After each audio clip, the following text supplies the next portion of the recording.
कल जो हम लोगों ने देखा था टॉपिक, तो हम लोगों ने देखा है कि इंडियन साइकोलॉजी जो है किन किन चीज़ों पर फोकस करती है। अब इंडियन साइकोलॉजी भी क्या है कि कोई एक इंडियन साइकोलॉजी में लोग तो नहीं थे, बहुत सारे लोग थे जिन्होंने फोकस किया। और पिछले क्लास में हम लोग देख रहे थे कि कैसे कल्चरल जो है इंडिजनाइजेशन का रोना रोया जा रहा था कि इंडिजनाइजेशन होता भी है तो प्रॉपर रूप में नहीं होता है, वेस्ट की कॉपी पेस्ट चीज़ों को हम लोग कर देते हैं। ठीक है, वेस्ट की चीज़ों को जब हम लोग कॉपी पेस्ट कर रहे हैं तो क्या हो जा रहा है कि इंडिजनाइजेशन तो हो नहीं रहा है। तो इसी में एक कथन था कि मेथोडोलॉजी पर ज़्यादा फोकस है और कल्चर को दरकिनार कर दिया। ठीक है, अब आपको मानस की चीज़ें हैं, जनमानस की चीज़ें हैं, लोगों की चीज़ें करनी है, बातें करनी है, और आप पूरा का पूरा तले मतलब तुले हुए हैं किस बात पे कि मेथोडोलॉजी ये होनी चाहिए, टेक्निकलिटी ये होनी चाहिए। अरे भाई, आपकी चीज़ अप्लाई नहीं हो रही है और आप कल्चर पे के बजाय ज़्यादा टेक्निकलिटीज़ पे फोकस कर रहे हैं, ज़्यादा बहुत टेक्निकल बना रहे हैं। तो ये एक जो है ना आलोचना थी उस पर। इसमें एक जर्जर का नाम लिए थे हम लोग, जर्जर या गरगर, जर्जन, हाँ जर्जन, मिश्रा एंड जर्जन, 1913 में। तो उन्होंने जो कहा था कि क्रॉस कल्चरल में विकास नहीं हो रहा है, इसीलिए नहीं हो रहा है क्योंकि आप लोग कल्चर से ज़्यादा मेथड पे ध्यान दे रहे हैं। आप अगर विदेश से साइकोलॉजी पढ़ के आए हैं और आप उसको कल्चर के अनुरूप बना रहे हैं, तो आपको केवल साइकोलॉजी और उसके मेथड्स का नॉलेज नहीं होना चाहिए, आपको कल्चर की भी अच्छी समझ होना चाहिए। जैसे एक अच्छा साइकोलॉजिस्ट, ठीक है, भारत में जो एक अच्छा साइकोलॉजिस्ट होगा, अगर वो कहे कि भागवत गीता बेकार चीज़ होती है ना, कुरान जो है बेकार चीज़ है, वो कुछ नहीं, फालतू का चीज़ है ये सब, अगर किसी साइकोलॉजिस्ट या काउंसलर की मेंटालिटी इस तरीके से हो, उपनिषद बेकार की चीज़ें हैं, फिर मतलब क्या बोले कि इन चीज़ों को, अद्वैत वेदांत के बारे में नहीं जानता हो, जो हमारे कल्चर का रूट्स हिस्सा है, जो बिलीफ्स हैं जिसने हमारे समाज को, हमारे मानस को सदियों से शेप किया है, उसके बिलीफ्स का रूटेड हिस्सा, उसको वो जानता ही नहीं है। तो फिर वैसे व्यक्ति क्या होंगे कि कल्चरल पर्सपेक्टिव में चीज़ों को ठीक नहीं कर पाएंगे। वो क्या करेंगे, बस वेस्ट का स्केल निकालेंगे, उनके पास डिग्री है, प्रैक्टिस है, बस उस तरीके से करेंगे, वो प्रॉपरली इक्विप्ड नहीं होंगे। और जो व्यक्ति जानेगा चीज़ों को, पढ़ेगा समझेगा, जिसमें ये भावना होगी कि I don't have to just get a job, मतलब हमको अपने काम के साथ ईमानदार रहना है। एक होता है कि चलो अ, किसी तरीके से किसी कोटा लेकर के डॉक्टर बन गए और पेट में चाकू छुरी छोड़ करके आ गए, ठीक है, और सिलाई कर लिया, तो वैसा काम नहीं करना। भले ही प्रोफेशन, डिग्री मिल करके, लाइसेंस मिल के अपना काम करने लगे, पर चीज़ों को अपने उत्तरोत्तर बढ़ाते जाना है, अपनी शार्प करते जाना है अपने ब्लेड को। तो वैसा जिसके माइंड में रहेगा तो वो लोग क्या करेंगे, बिल्कुल इसके बिना आप कल्चरल पर्सपेक्टिव को समझने के लिए आपको वेदांत, फिलोसफी, बहुत सारी चीज़ें जो है, इंडियन कल्चर को, इसके बहुत सारी चीज़ों को समझना होगा, देखना परखना होगा कि कहाँ से रूट हो रहा है। तो starting point of Indian psychology, तो इंडियन साइकोलॉजी में जब हम लोग घुसते हैं तो हम लोग देखते हैं कि कहाँ से जो है स्टार्टिंग पॉइंट की बात होती है। स्वामी विवेकानंद का नाम बहुत सुनते होंगे आप लोग, है ना। अब हो ऐसा होता है कि यूजुअली कभी कभी पॉलिटिकल पार्टीज क्या करती हैं कि जो अच्छे लोग होते हैं ना, जो बहुत आदरणीय लोग होते हैं, जो जीवन में बहुत बड़े काम करते हैं, उनको अपना ब्रांड एम्बेसडर की तरफ प्रोजेक्ट, हिटलर के कारण, हिटलर ने इसके मीनिंग को हाईजैक कर लिया था। वेस्ट के लोग तो जानते नहीं थे क्या है। हिटलर को हिंदुइज्म में बहुत ज़्यादा रुचि थी और उसके बहुत सारे जो मतलब मिनिस्टर्स और ये वो थे। भारत में थियोसॉफिकल सोसाइटी नाम की एक बॉडी थी जिसके स्थापना करने में, एक आध्यात्मिक संस्था थी थियोसॉफिकल सोसाइटी, जिसने संस्कृत से जर्मन में चीज़ों का अनुवाद किया था। और उसमें जो लेडीज इन्वॉल्व थी वो शायद इसकी सेनापति या कमांडर ऐसे करके कोई थी वो लेडी, उसका नाम, हाँ, मैडम हेलेना ब्लावत्स्की। तो बहुत सारी चीज़ें वो लोग तंत्र और ये सब चीज़ों को भी हिटलर और उसकी सेना एक्सप्लोर कर रही थी उस वक्त में, चीज़ों का दुरुपयोग करने के पर्सपेक्टिव से। तो इस कारण से क्या हो गया कि अलग ही अ, नाम, मिजाज और परसेप्शन लोगों का हो गया इसके प्रति। जो एक बढ़िया सा वेलनेस का सिंबल है हम लोगों का, स्वास्तिक, स्वास्तिक का मतलब क्या होता है, good and wellness, wellness and good, है ना, ऑस्पिशियस सिंबल है। तो वैसे ही क्या होता है कि सिंबल्स का कई बार लोग हाईजैक कर लेते हैं उसके। अब जो वैसे ही स्वामी विवेकानंद और भगवान श्री राम है, आप भी जानते हैं कि हमारे देश के एक प्रमुख पॉलिटिकल गिरोह जो है, तो उसका एक पहचान ये बन चुका है, गलत काम करेंगे, भगवान राम के एक भी गुण नहीं है, ना उनकी पॉलिसी में है, ना कुछ है, कहीं पे एक भी गुण नहीं है, पर वो क्या करेंगे कि ऐसा लगेगा कि अब एक बार ऐसे मेरे साथ घटना हुई थी। रामनवमी के दिन हम राम जी का झंडा लगाए थे बाइक पे, पापा ला करके दिए। अब उसके कारण हम जहाँ ज्यादा जाते थे ना, सब लोग हमको समझता था कि ये उसी गिरोह का आदमी है। अब ये बहुत मतलब अनफेवरेबल वो चीज़ था। संजोग से नाथनगर के बुनकर इलाके में हमको ड्यूटी थी और फील्ड का काम था। तो बुनकरों से बातचीत करना था, कुछ चीज़ें पता लगानी थी, कुछ साहूकारों के घर, कुछ बुनकरों के घर, कुछ कारीगरों के घर जाना था। जा जाके हम सबसे बात करते थे। वो लोग आपस में चर्चा करते थे, वो कोई ना वजह से झंडा छू रहा था, कोई देख रहा था, कोई ऐसे देख रहा। अब बोलेगा क्या, सरकारी याद में आया था, कुछ बोलेगा नहीं, लेकिन आपस में से काना फूसी कर रहे थे कि लगता है इसी गिरोह का आदमी है, क्या है नहीं है। कहीं पे गए तो कोई कोई कमेंट पास कर दिया कि बड़का जो है ऐसे वैसे न्यू इंडिया बनाएगा, जबकि मेरा उस गिरोह से कहीं कोई लेना देना नहीं है और ना है। तो क्या हो गया, एक नई मीनिंग को उसने इम्पार्ट कर दिया। इसके कारण अब अगर अगर हम बोलते हैं कि जय सिया राम, जय श्री राम, तो उसका एक अलग ही जो है ना वो आता है सेंस, कि ये किस सेंस में बोल रहा है, वो उस वे में पॉलिटिकल, रिलीजियो पॉलिटिकल सेंस, जबकि उसे पॉलिटिक्स अगर ना भी हो तो भी। वैसे ही स्वामी विवेकानंद जो है ना, थोड़े ऐसे फिगर हैं जिनको बेचारे को हाईजैक कर लिया गया। लेकिन आप अगर उनको साफ सुथरा देखेंगे, है ना, इन चीज़ों से, इनके हाईजैकिंग से हटा के, तो बहुत ढंग के आदमी आपको दिखाई देंगे। उनके फिगर में या उनसे ऐसा कुछ नहीं है, भले उनको प्रतीकात्मक रूप में यूज किया जाता है, पर वैसा नहीं है। तो विवेकानंद ने क्या किया था, उनका जो दर्शन है वो कहलाता है वेदांत दर्शन, अद्वैत वेदांत। अद्वैत वेदांत जो दर्शन है, वो साइकोलॉजी के, इंडियन साइकोलॉजी के रूट्स हैं। उसमें क्या क्या चीज़ें हैं, उसमें स्वामी विवेकानंद ने बातचीत की है माइंड बॉडी कनेक्शन के बारे में, ठीक है, कि माइंड बॉडी क्या कनेक्शन है, कि मेंटल स्टेट जो है वो क्या होता है, मेंटल स्टेट हम लोग के फिजिकल स्टेट को प्रभावित करता है। यही है ना, अगर आप चिंतित होंगे तो क्या शरीर पे असर पड़ेगा, कैसा महसूस होगा। तो इन्होंने क्या बोला कि माइंड और बॉडी जो है ना कनेक्टेड है। तो इसके कारण से क्या है कि अगर आपको बॉडी को सही रखना है तो माइंड को सही रखो, और माइंड को सही रखना है तो बॉडी को सही रखो। कहते हैं ना, हेल्दी माइंड में हेल्दी बॉडी का वास होता है, ऐसे कहते हैं। पर इतन बहुत कट्टर होके इसको नहीं पकड़ना है, ठीक है। बहुत सारे लोग ऐसे होंगे ना, शरीर में 200 बीमारियां लेकर के, ठीक है, लेकिन उनका मनोबल और जज्बा देखिएगा ना तो लगेगा कि भाई साहब ये कितना स्ट्रांग आदमी है, लिटरली। और कुछ आदमी को देखिएगा कि शरीर का एक बाल भी टूट के गिर जाएगा ना, तो जब हाई हाई करने लगेगा, उसका कॉन्फिडेंस कम हो जाएगा, ये वो हो जाएगा। तो अब जैसे दो लोगों का एग्जांपल देखते हैं, एक हम है और एक मेरा फ्रेंड है, ठीक है। वो मेरा फ्रेंड अपने बॉडी के साथ जो है ना बहुत ज़्यादा ओवर कनेक्टेड है। तो उसके साथ क्या होता है, थोड़ा सा बीमार पड़ जाएगा, हल्का सा फीवर आ जाएगा, शरीर में कमजोरी हो जाएगा तो बौखलाने लगता है, उसको अपने शरीर से बहुत ज़्यादा प्यार है। और दूसरी तरफ उसके विपरीत हम हैं, इतने विपरीत थे कि कोविड में मर रहे थे, 104 या 105 डिग्री बुखार था, और बाइक लेकर के सीधे हॉस्पिटल चले गए हम अकेले, बारिश में भीगते हुए, और वहां जाके खड़े रहे। किडनी में जब स्टोन हुआ तो अकेले गए थे हॉस्पिटल, कोई नहीं था मेरे साथ। दर्द में पूरे खड़े थे, जिसमें आदमी जमीन पे लेट के छटपटा रहा होता है, खड़े थे। आवाज है तब करा रही थी, चेहरा देखने लायक था, अकेले जाकर के इलाज करा करके आ गए।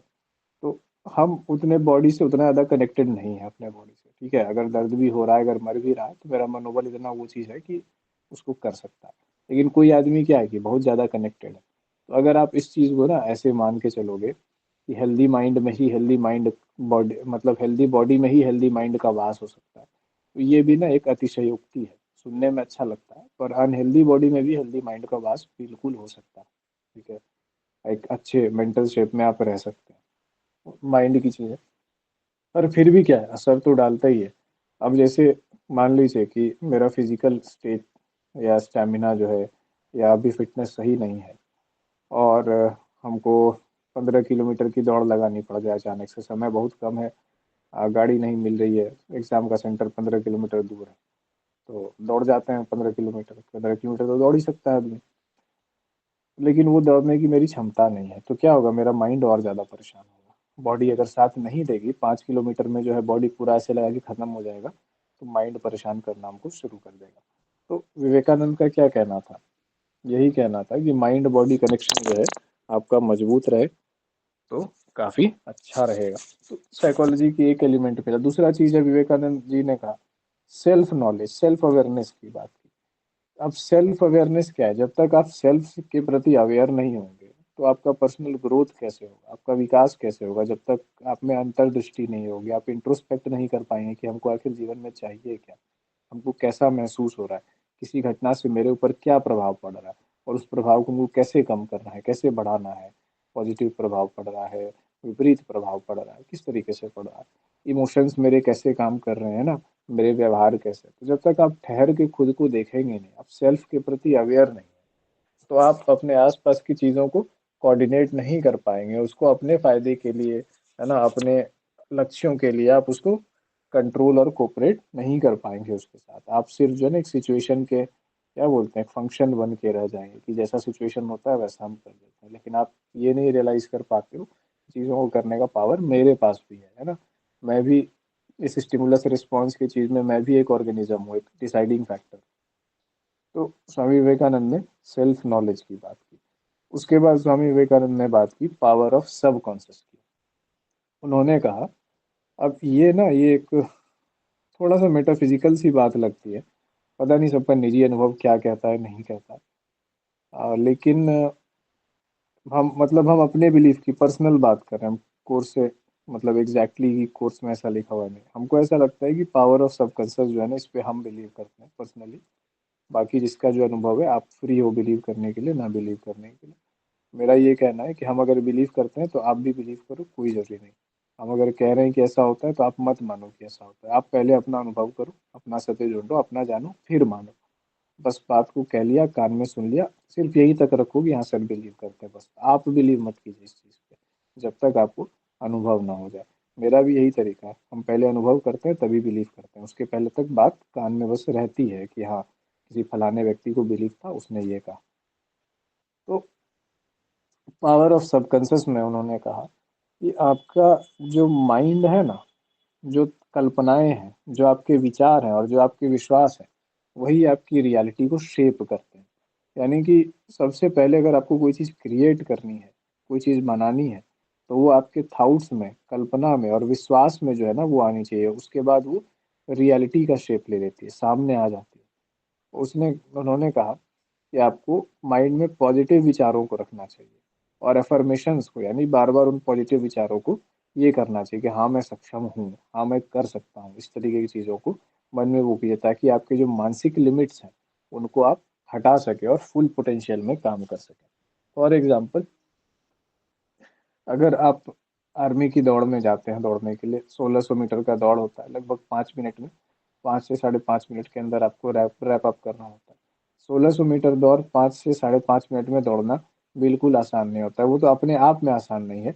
लेकिन उस दौड़ में क्या होता है ना, अगर इतना बड़ा ऐसे फील्ड है और यहाँ से किनारे किनारे से लोग दौड़ रहे हैं, तो ऐसे करके 100 लोग दौड़ रहे हैं, इस तरीके से एक दीवार बनी हुई है। अब आप इसके आगे नहीं जा सकते हैं दौड़ करके, आपको जाना होगा तो क्या, अब अगर आप यहाँ पे हैं तो आप 1600 मीटर नहीं दौड़ रहे हैं, आप 1800 मीटर दौड़ रहे हैं। और अगर आपको इस दीवार को पार करना है तो आपको ऐसे करके जाना होगा, तो आपका वो दौड़ 2000 मीटर हो जाएगा, वो 5.5 6 मिनट में आपको कवर करना होगा। तो क्या हो जाता है, ये सब चीज़ें ना प्रैक्टिकल फैक्टर्स फौज की दौड़ में बहुत ज़्यादा होती है। प्रैक्टिस करके हर व्यक्ति 6 मिनट के अंदर अपना टाइम ले आता है, लेकिन वहाँ बहुत मुश्किल होता है। हम ये क्यों बता रहे, इसीलिए बता रहे कि मान लीजिए आप दौड़ रहे हैं, दौड़ते दौड़ते दौड़ते आप देखिए रियलिस्टिक की इतना बड़ा ऐसे एक वाल जो है गधों का मेरे सामने में, हम दौड़ने में तेज हैं, लेकिन मेरे सामने जो है, जो जीवन में पहली या दूसरी बार दौड़ने आया है, भीड़ बढ़ाने आया है, उन गधों का एक बड़ा सा दीवार है यहाँ पे से करके जो दौड़े जा रहा है। अब 2 चक्कर तक ये लोग जो है ना किसी न किसी तरह तो जीवित रह ही जाएगा। 800 मीटर तक तो कोई भी आदमी कितना भी कमजोर हो, 1 1.5 चक्कर तो दौड़ ही जाता है, ठीक है, तो वो दौड़ जाएगा। उसके बाद 2 चक्कर, तीसरे चक्कर के बाद से असली धावक जो बचते हैं, मतलब जिन्होंने प्रैक्टिस किया होगा, जिनको एक्चुअल में फौज में नौकरी करनी होती है, तीसरे चक्कर में केवल वो लोग बचते हैं। लेकिन इस 2 चक्कर में इतने गधे लोग जो सामने होते हैं ना, इनकी भीड़ के कारण क्या होता है, टाइमिंग सबका खराब हो जाता है। इसी कारण से फौज में बहुत कम सुनी है किसी का पहली बार में निकल गया दौड़, क्योंकि ये सब चीज़ें बहुत ज़्यादा होती है। और इन चीज़ों को ना वो फौज मतलब आर्मी वाले भी इन कदमों को देख करके गुस्साते हैं कि साले जब प्रैक्टिस करके नहीं आया तो क्यों आया। डंडा मार मार के भगाते हैं इन लोगों को कि भागो यहाँ से, तुम्हारे चक्कर में दूसरे का टाइमिंग खराब हो रहा है। मेरा खुद का जो है एक बार ऐसे हुआ जब फर्स्ट अटेम्प्ट पे हम गए थे, लगभग, हाँ, यहाँ से यहाँ ये 2 पॉइंट दिख रहा है, ये सामने मेरे एक दीवार खड़ी थी, कोई उपाय नहीं था इसको पार करने का, और हम ऐसे करके घूम करके तब हम इसको जा करके पार किए थे। और उसके कारण ये इतना डिस्टेंस जो कवर किए, इसके कारण ये इतना सा डिस्टेंस मेरा चूक गया। हम यहाँ पे थे और यहाँ पे जा करके जो है, वो उन लोगों ने सिलेक्शन का जो है वो कुछ डंडा या कुछ ऐसे करके होता है, रस्सी होता है, उसको गिरा दिया उन लोगों ने। इतना सा डिस्टेंस से हम चूक गए, अगर मेरे सामने ये दीवार नहीं होती तो फर्स्ट अटेम्प्ट में मेरा भी दौड़ हो जाता।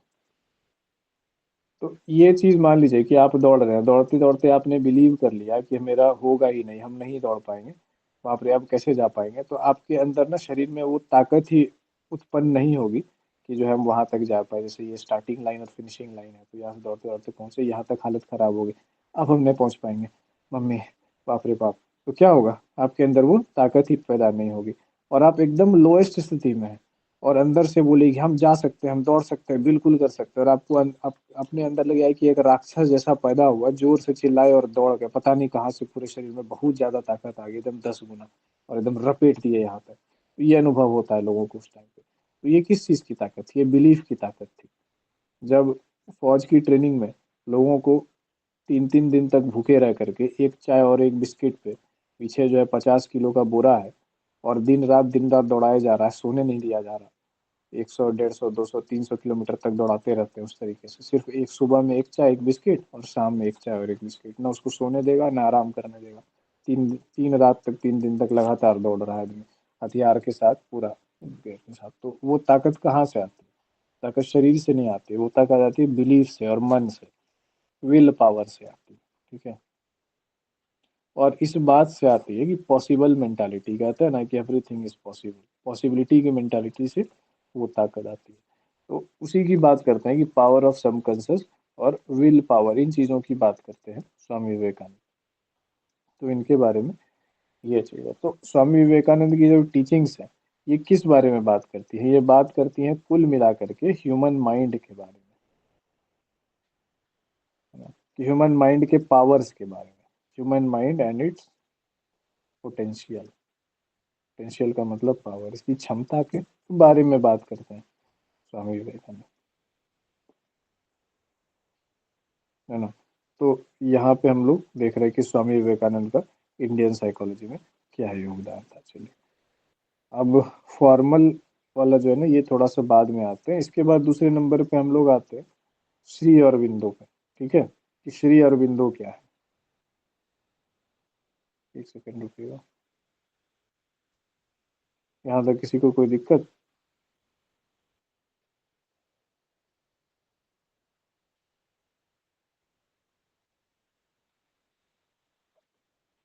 अब श्री अरविंदो जो है, ये एक बड़ा खतरनाक फिगर थे, क्रांतिकारी थे भी थे, फ्रीडम मूवमेंट में जो है बम गोली भी चलाए हुए थे, और फिर साधु भी बन गए थे बाद में। ठीक है, और अच्छे खासे पढ़े लिखे भी आदमी थे। तो इन्होंने क्या किया कि इन्होंने चेतना पर बात की, ह्यूमन कंससनेस पर बात की। ठीक है, मानवीय चेतना पर बात की। जब आप इंडियन साइकोलॉजी पढ़ेंगे तो आप स्टिमुलस रिस्पॉन्स नहीं पढ़ेंगे, आप यही सब चीजें पढ़ेंगे, चेतना पढ़ेंगे, अवचेतन मन पढ़ेंगे, है ना, बिलीफ का पावर पढ़ेंगे, ये सब चीजें ज्यादा होती है इसमें। तो इन्होंने कहा, श्री अरविंदो ने, कि ह्यूमन बींग जो है ना, केवल भौतिक नहीं है। ठीक है, नॉट ओनली फिजिकल,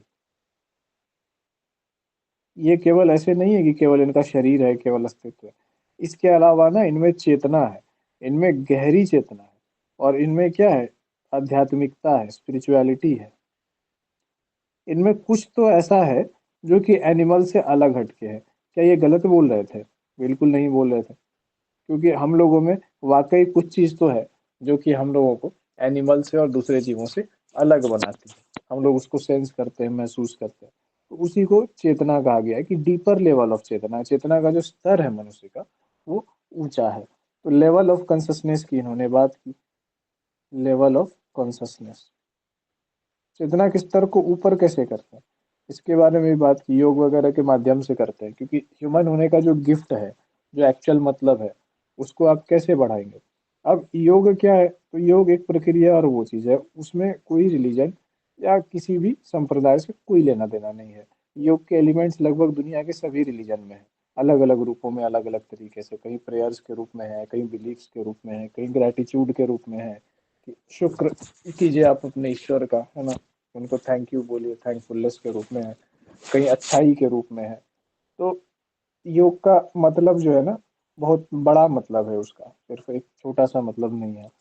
जो कई बार ऐसे प्रचार फैला दिया जाता है कि योग का मतलब है कि स्ट्रेचिंग करना, एक्सरसाइज करना। वो योग का मतलब बिल्कुल भी नहीं है, और योग का अर्थ भी नहीं है, उसको योग कहते भी नहीं है, उसको आसन कहते हैं। अष्टांग योग का एक पार्ट है वो, और वो किसी लक्ष्य को ध्यान में रख के किया जाता है। उसके पीछे बिल्कुल ये लक्ष्य नहीं होता है कि शरीर का ये कर ले, शरीर का वो कर ले ना। जैसे मान लीजिए कि आप लोगों ने कभी नोटिस किया होगा कि ध्यान करने बैठे या पालथी मार के बैठे, 1 घंटे 2 घंटे में पूरी हालत खराब हो गई। 1 घंटा क्या, आधे घंटे से 1 घंटे में जो है ना, पूरा बैक का, पूरा घुटना का, पूरा इसका हालत खराब हो गया। तो बैठते जा रहे फिर भी नहीं हो रहा है, तो वो क्या हो रहा है कि आपका बॉडी ना उस हिसाब से सेट नहीं है। योगासन उसी के लिए बनाया गया था। योग योगासन ना पहला चरण होता है ध्यान के पहले का। आप ध्यान करने बैठ जाओगे, आप ध्यान कर ही नहीं पाओगे क्योंकि बॉडी में दर्द हो रहा है। उसके पहले आपको 2 4 आसन किए जाएंगे, इससे आपकी बॉडी क्या हो जाएगी, सेट हो जाएगी। जहाँ के मसल्स ढीले होने चाहिए वहाँ के मसल्स ढीले हो जाएंगे, जहाँ के मसल्स टाइट होने चाहिए वहाँ के मसल्स टाइट हो जाएंगे। सब जगह एक जैसा नहीं होना चाहिए, ठीक है, तो उसी हिसाब से वो बनाया गया है। तो कहाँ पे स्ट्रेच होना है, कहाँ पे टाइट होना है। उसके बाद क्या होगा कि जब आप योगासना प्रैक्टिस करेंगे, उसके बाद आप ध्यान में बैठेंगे तो आराम से जो है स्थिरम सुखम आसनम कहा गया है योग को। आसन क्या है, जहाँ आप स्थिर बैठ सके और सुख से बैठ सके, उसी को आसन कहा जाता है।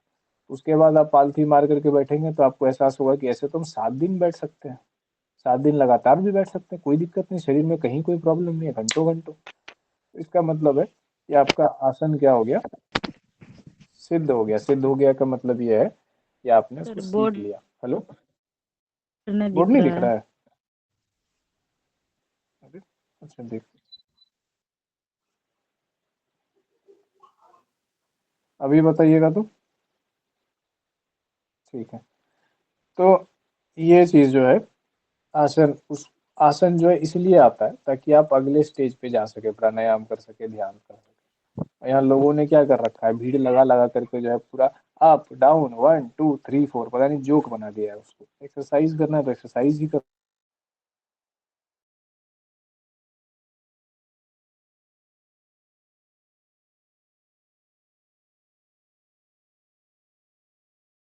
बात करेंगे कि स्तर को बढ़ाया कैसे जाए, इवोल्यूशन ऑफ कॉन्शियसनेस।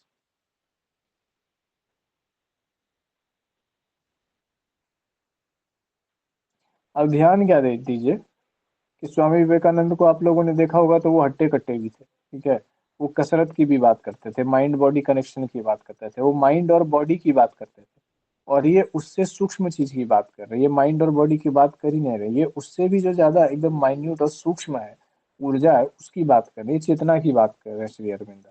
तो श्री अरविंदो क्या है, उनसे आगे की बात कर रहे हैं। तो स्वामी विवेकानंद के जो, हाँ, चीजें हैं, जो उनकी टीचिंग्स है, जो उनके द्वारा बताई गई चीजें हैं, वो चीजें क्या है कि उनका जो डिस्कोर्स है वो थोड़ा सा सांसारिक टाइप से है ज्यादा, है ना, वो प्रैक्टिकल लाइफ की तरफ वो ज्यादा वो चीज है। और इनका क्या है कि थोड़ा सा आध्यात्मिक है।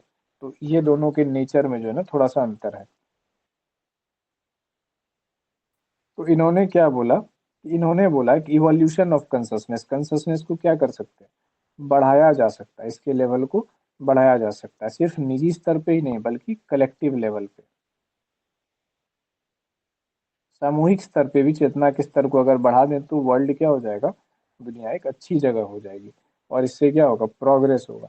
तो इन्होंने बोला कि ह्यूमन हिस्ट्री जो है ना और ज़्यादा प्रोग्रेस कर जाएगी, इंसानों का जो ये समाज है, सभ्यता, ये और ज़्यादा प्रोग्रेस कर जाएगी अगर हम लोग हायर स्टेट्स ऑफ अवेयरनेस की तरफ बढ़ेंगे। जाहिर सी बात है कि अगर आपके मस्तिष्क में अवेयरनेस का स्टेट हाइयर होगा तो आप कन्फ्लिक्ट को ज़्यादा अच्छे से मैनेज कर पाएंगे। कन्फ्लिक्ट को ज़्यादा अच्छे से मैनेज कर पाएंगे तो क्या होगा, आपके जीवन में कन्फ्लिक्ट कम होगा। जब कन्फ्लिक्ट कम होगा तो चीज़ें स्मूथ चलेगी, ग्रोथ के लिए, तरक्की के लिए, और विद्या के लिए, शिक्षा के लिए, व्यापार के लिए, जिस भी काम में तरक्की हो उसके लिए एक अच्छा इन्वायरमेंट बनेगा। लेकिन अगर कन्फ्लिक्ट सही से मैनेज नहीं हो पा रहा है। जैसे कुछ परिवार में देखिए कि सब मेंबर आपस में लड़ते झगड़ते ही रहता है, तो उस परिवार में बहुत ज्यादा तरक्की नहीं होती है। और अगर हो भी रही है बाई चांस, है ना, व्यापार या कुछ वैसे कर रहा है, हो भी रहा है, वो ज्यादा दिन टिकने नहीं वाला। तो इन्होंने क्या बोला कि इस तरीके से क्या करना है कि इवोल्यूशन ऑफ कंसियसनेस जो है आगे बढ़ने का जरिया है। इसके बाद ये कहते हैं transformation of nature, human nature transformation मतलब बदल देना, ट्रांसफॉर्मेशन ऑफ ह्यूमन नेचर, मनुष्य के प्रकृति में कैसे बदलाव होगा। अब जैसे मान लीजिए कि किसी की प्रकृति है कि उसको ईर्ष्या होती, कैसे बदलाव होगा, तो उसका रास्ता इन्होंने बताया कि अब होता है ना, सबकी प्रकृति अलग अलग होती है। कल बताए थे तीन चीजें, प्रकृति, विकृति और संस्कृति। तो अब किसी के प्रकृति में कैसा बदलाव किया जाए, तो अपने आप में ऐसा कैसा पॉजिटिव बदलाव किया जाए कि चीजें बेटर ढंग से हो जाए। तो इन्होंने बोला है कि इसके दो रास्ते हैं, योग और ध्यान, योग और ध्यान, मेडिटेशन। तो ये दो रास्ते हैं जिसके जरिए जो है चीजों को बेटर की जा सकती है। तो अब क्या कह रहे हैं, तो ये चीजों को जो हम लोग देख रहे हैं, क्या ये फॉर्मल साइकोलॉजी का हिस्सा है, जो चीजें हम लोग साइकोलॉजी में पढ़ रहे हैं, है ना, स्टिमुलस रिस्पॉन्स और ये वो एक फॉर्मलाइज्ड एकेडमिक सेटिंग में नहीं। तो इसीलिए भारत में कभी मनोविज्ञान कह के कोई सब्जेक्ट नहीं था, क्योंकि भारतीय संस्कृति में स्वयं ही मनोविज्ञान के अवयव है। मनोविज्ञान करके कुछ नहीं था, लेकिन जब आप टेक्स्ट को पढ़ेंगे तो पूरा का पूरा पता चलेगा कि आदमी के बारे में, उसके सोच के बारे में, उसके जीवन के बारे में, जीवन की समस्याओं के बारे में, सेल्फ मैनेजमेंट के बारे में, एंगर मैनेजमेंट के बारे में, रिलेशनशिप्स के बारे में। रिलेशनशिप्स मतलब सब तरीके के relationship, mother child relationship, wife husband relationship, ठीक है, इन लॉज के रिलेशनशिप, जितने भी रिश्ते हैं, फिर कंडक्ट के बारे में, सोशल कंडक्ट के बारे में, सब चीज़ के बारे में लिखा हुआ है। जो रिलीजन की चीज़ें हैं, ठीक है, चाहे जो भी रिलीजन हो, बुद्धिज़्म हो, हिंदुइज्म हो, इस्लाम हो, जैनिज्म हो, क्रिश्चियनिटी हो, सब में लिखा हुआ है। तो क्या होता था कि साइकोलॉजी करके अलग सब्जेक्ट नहीं था, बट साइकोलॉजी एक अलग सब्जेक्ट के रूप में एकेडमिक तरीके से आया। तो उसका थोड़ा सा क्या था, थोड़ा उसका अलग था, फॉर्मल सिस्टम ऑफ साइकोलॉजी। तो उसमें नाम आता है एक इनका, देखिए, सबसे पहला नाम आता है भारत में जदुनाथ सिन्हा का, ये लिख लीजिए आप लोग। इन्होंने जो है इंडियन साइकोलॉजी नाम की जो है ना एक मल्टी वॉल्यूम सीरीज लिखी थी, मतलब कई वॉल्यूम का एक सीरीज लिखा था। जैसे आप लोग वेब सीरीज देखते हैं वैसे बुक का भी सीरीज होता है। तो multi volume series Indian psychology नाम से लिखा था जदुनाथ सिन्हा ने, 1934 में सबसे पहले लिखा था। चूंकि सीरीज है तो ये लिखते ही गए, तो आगे भी वो आता गया। तो ये जो है ना एक लैंडमार्क था, ये एक ऐतिहासिक घटना थी भारतीय मनोविज्ञान के क्षेत्र में, जब पहली बार इंडियन साइकोलॉजी वर्ड का भी यूज एक फॉर्मल सेंस में एक किताब छपवा करके किया गया। ठीक है, तो ये यहाँ पे है। अब उसके बाद जो है नेक्स्ट हम लोग देखते हैं कि फॉर्मल सेटिंग में दूसरा जो प्रयास था वो क्या था। तो फॉर्मल सेटिंग में जो दूसरा प्रयास था वो था रामचंद्र राव।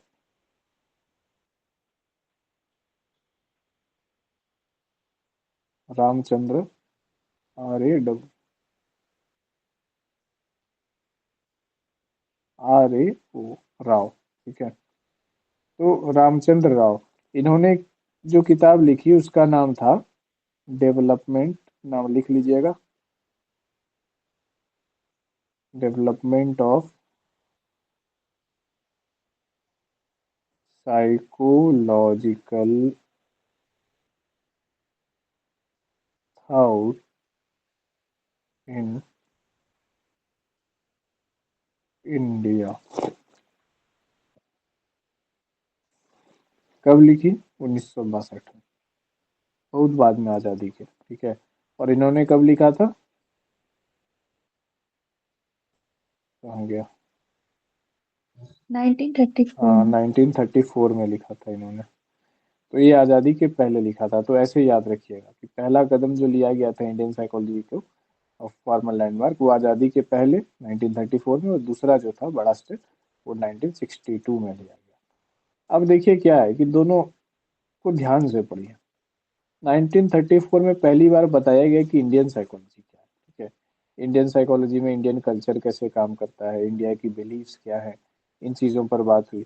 और इसके बाद जो है, अब 1962 में बात हो रहा है किसका, कि भारत में मनोविज्ञान, साइकोलॉजिकल थॉट, मनोवैज्ञानिक दर्शन या मनोवैज्ञानिक विचार का विकास।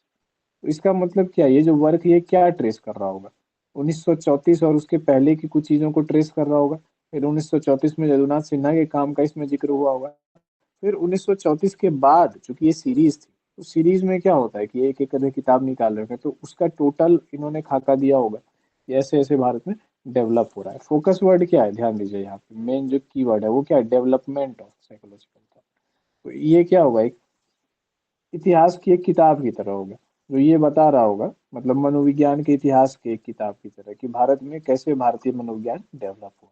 तो ये काम किसने किया, तो आप इनको क्या कह सकते हैं, साइको हिस्टोग्राफर रामाचंद्र राव को, जो मनोविज्ञान का इतिहास लिख रहे थे। ये क्या क्या चीज है, ठीक है।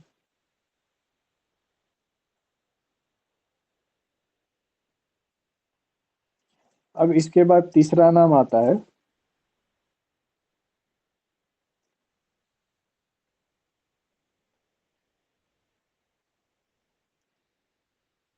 रघुनाथ सफाया। सफाया, ठीक है। वो नाम ही इनका ऐसा है, हम पहली बारी टाइटल सुने। इनके किताब का नाम है इंडियन साइकोलॉजी, अगेन 1975 में।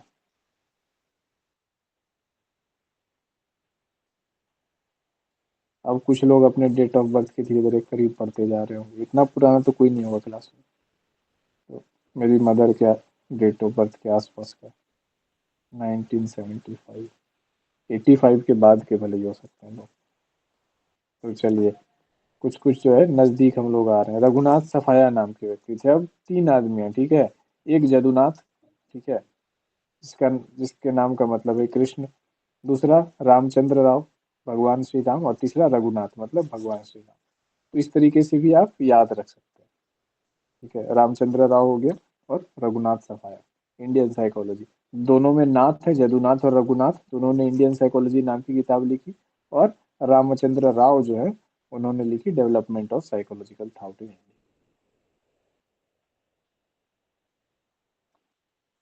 तो अब क्या हुआ कि जब फॉर्मल तरीके में चीजें आई है ना, जब साइकोलॉजिस्ट लोगों ने या फिर साइकोलॉजी के फील्ड के जो प्रोफेसर थे, रिसर्चर्स थे, उन्होंने स्टेप लेकर के इंडियन साइकोलॉजी को स्थापित करने का प्रयास किया। किताबें लिखी, मेथड्स बनाया है ना। पीछे पिछले हम लोगों ने देखा था, पिछले क्लास में 22 वेरिएबल में क्लासिफाई किया गया था कल्चर के कंसेप्ट को। तो ये चीजें जब होने लगी, तो क्या है कि अब जो साइंटिफिक कम्युनिटी है, वो भी जो है ना, अब धीरे धीरे एक्सेप्टेंस की तरफ बढ़ने लगी। किसके तरफ, कि हाँ भाई साइकोलॉजी में जो नेटिव है, यानी कि इस जगह का, हमारे भारतीय जो बौद्धिक परंपराएं हैं, फिलोसफी है, उनको भी समझने लगे कि हाँ भाई चलो इसका भी कोई मोल है। नहीं तो पहले क्या होता था कि इन चीजों से पहले, फॉर्मलाइज्ड चीजों के पहले क्या था कि स्वामी विवेकानंद हो, अरविंदो हो, या उपनिषद वगैरह जितने भी हो, उन सबों को क्या एक अलग ही दृष्टिकोण से देखा था कि भाई ये सब तो ऐसे है, ये सब तो थाउट है, सत्संग में प्रवचन है। लेकिन जब इन लोगों ने प्रॉपर दिखाया कि नहीं भाई, इसमें भी साइकोलॉजी के बारे में बात की गई है, मन के बारे में बात की गई है, सब चीज़ के बारे में, तब जा करके माना गया। तो अब धीरे धीरे क्या आ गया, इरा ऑफ एक्सेप्टेंस। कब आया, 1975 के बाद से जो है ना, अच्छे दिन आना शुरू हो गए साइकोलॉजी के, ठीक है। ये तो भारतीय चौथा हो गया साइकोलॉजी के। मतलब। चौथा मतलब, नहीं नहीं, चौथा नहीं हो गया। ये तीन लोग थे, ये चौथा नहीं हो गया। ये हम ये कह रहे हैं कि इरा, समय, ये पॉइंट नहीं है, चौथा पॉइंट नहीं। इरा ऑफ एक्सेप्टेंस, यानी एक्सेप्ट करने का जो है समय आ गया। तो किसने एक्सेप्ट किया, साइंटिफिक कम्युनिटी ने एक्सेप्ट कर किया कि हाँ भाई, भारतीय जो है इंडियन साइकोलॉजी भी कोई चीज़ है। इसने एक्सेप्ट किया और मान्यता देने लगे। अब देखिए क्या हुआ, अभी मॉडर्न टाइम में कितना ज़्यादा रिसर्च हो रहा है बुद्धिज्म और ये वो चीज़ों पे।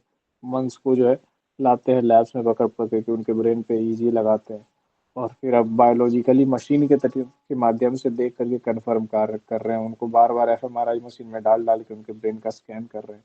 और शौक हो रहा है कि भाई एक्चुअली में उनके ब्रेन में बहुत ज़्यादा अंतर है हम लोगों के ब्रेन से, साधारण आदमी के। जो ध्यानी व्यक्ति है, जो कई साल से ध्यान कर रहा है, उनके ब्रेन के स्ट्रक्चर्स अलग तरीके से हैं, उनके ब्रेन में नई नई चीज़ें हो रही है अंदर में। मतलब तरीके में तो बदलाव है ही, ब्रेन में नए नए न्यूरल पाथवेज मिल रहे हैं, नए नए कनेक्शन मिल रहे हैं जो आम लोगों में एब्सेंट है। तो ये चीजें जो हुई। अब एक कल एक बड़ा इंटरेस्टिंग सा रिसर्च हम पढ़े थे, स्टडी जो है, एक देखे थे उस पर वीडियो।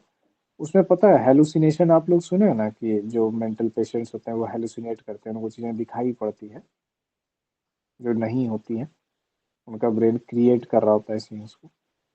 तो एक हाँ हाँ। साइंस, तो एक वो आवाजें सुन रहे होते हैं जो प्रेजेंट नहीं होते हैं। लेकिन एक साइंटिस्ट ने इसके ऊपर रिसर्च किया था, और उसने ना उन हेलुसिनेशंस का फोटो खींचा, फोटोग्राफ लिया उन हेलुसिनेशंस का। ये बहुत शॉकिंग चीज था। और फिर उसके बाद जितने सैंपल साइज, जितने पेशेंट्स पे उन्होंने एडमिनिस्टर किया, सारे पेशेंट्स ने बोला कि हाँ सेम एग्जैक्टली ये जो फोटो है बिल्कुल वैसा ही दिखाई पड़ रहा था। तो अब इससे ना एक डिबेट उठा था उस टाइम पे, कि जिसको हम लोग हेलुसिनेशंस कह रहे हैं, कि ये लोग आवाजें ऐसी सुन रहे हैं, ऐसी आवाजें बिल्कुल नहीं है, ऐसे पिक्चर्स नहीं है, वो कहाँ से वो देख रहे हैं। अब अगर उसका फोटो खींच लिया जाता है, ये आश्चर्य की बात है कि अगर दूसरा व्यक्ति इसका फोटो खींच पा रहा है, दैट मीन्स कि वो चीजें हैं। तो वो व्यक्ति क्या कर रहा था ना, कि उस व्यक्ति का जो रेटिना होता है, तो उसके आंख के ऊपर स्विमर वाला ग्लास होता है ना, तैराक लोग जैसे देखते हैं एक चश्मा ऐसे पहनते हैं, ऐसे लगा करके फिर एक कैमरा लगा करके उसके रेटिना और ग्लास के थ्रू कैसे करके उसके रेटिना की इमेजिंग कर रहा था। और उसने ये देखा कि वाकई में उसके रेटिना पर वो तस्वीरें बन रही है, जिसको हम लोग हेलुसिनेशन कहते हैं। अभी तक ये समझा गया कि हेलुसिनेशन मतलब ब्रेन पिक्चर क्रिएट कर रहा है, लेकिन उसके रेटिना पे तस्वीरें बन रहे हैं, मतलब फिजिकली वो चीजों को देख पा रहा है। तो ये एक बड़ा विवादास्पद सा शोध था जो कि आया, और उस ऐसे समय पे आया ना कि किन्हीं लोगों ने इसको स्वीकार नहीं किया, और बहुत से कारणों के कारण वो मतलब समय के कहते हैं दलदल में वो धंस गया। लेकिन ये एक ऐसा रिसर्च था जो कि बहुत इंटरेस्टिंग था। अब ये वो वक्त था जिस टाइम पे लोग समझते थे कि रंग सात ही होते हैं, और आवाजें जितनी सुनाई देती है उतनी ही है। अब अब हम लोग इस एरा में चले गए कि हम लोग जो दिखाई पड़ रहा है उसके आगे भी जा रहे हैं, है ना, जो सुनाई पड़ रहा है उसके आगे भी वेव्स को जान समझ रहे हैं। तब ये बात आ रही है कि कहीं जो मेंटली अनहेल्दी लोग होते हैं या कुछ होते हैं, कहीं ऐसा तो नहीं है कि उनमें ईएसपीज डेवलप हो जाते हैं। ईएसपी का मतलब है एक्स्ट्रा सेंसरी परसेप्शन, जिन चीजों को हमारे सेंस ऑर्गन्स देख नहीं पा रहे, उन वैसी चीजों को और वैसे साउंड्स को सुन पाने लगते हैं वो लोग। फिजिक्स की भी अगर बात करते हैं मॉडर्न टाइम में, तो फिजिक्स भी कहता है कि एक जो साउंड है जो मेरे मुंह से निकल गया, वो साउंड यही है, कहीं बाहर नहीं गया है, ठीक है, वो अलग फॉर्म में है। तो उस फॉर्म को क्या उनका ब्रेन जो है प्रोसेस करके अलग वे में देख पा रहा है? तो ये एक प्रश्न जो है ना, ये सब चीजें आज वापस हम लोग के रिसर्च में आ रही हैं, जिसको कि एक टाइम पे माना जाता था कि ऐसा नहीं है। तो देखिए क्या होता है। अगर ऐसी चीजें आएंगी तो क्या होगा, लैंडमार्क शिफ्ट हो जाएगा, पता चलेगा कि जिन चीजों को हम मेंटल इलनेस या डिजीज या हेलुसिनेशंस कह रहे थे, वो एक्चुअली में उनके ब्रेन में कुछ उलट पलट हो गया था, जिसके कारण वो लोग ज्यादा चीजों को देख पा रहे थे। अब जैसे बहुत सारे सब्सटेंसेस पर रिसर्च किया जा रहा है ना, ड्रग्स वगैरह जो लिया जाता है ना, डीएमटी होता है, एलएसडी होता है, बहुत सारी चीजें होती है। तो कहा जाता है कि वो ब्रेन को अल्टर्ड स्टेट में ले आते हैं, वो सेंसेशन को बढ़ा देते हैं, जैसे 20 से 20 हजार।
हुए जिनको लेट से हुए तो 25 के बाद, जिनको पहला हुआ तो जैसे 20 के प्लस हुए, तब जाके समझ में आया कि भाई पढ़ना कितना जरूरी है। फिर 8वें 9वें 10वीं की किताबें निकाल के फिर से अच्छे से पढ़े ताकि नौकरी हो जाए। तो हर चीज का ना एक स्वीकृति का समय होता है, तो इंडियन साइकोलॉजी के लिए अब जो है स्वीकृति का समय आ चुका था 1975 के बाद, एरा ऑफ एक्सेप्टेंस। जैसे हम लोग अब देख रहे हैं कि डीएमटी, इल्यूजन, हेलुसिनेशन, इन सब के स्वीकृति के समय की दिशा में हम लोग धीरे धीरे बढ़ रहे हैं। अभी वो समय आया नहीं है, लेकिन आगत भविष्य में संभव है कि वो समय आ जाए।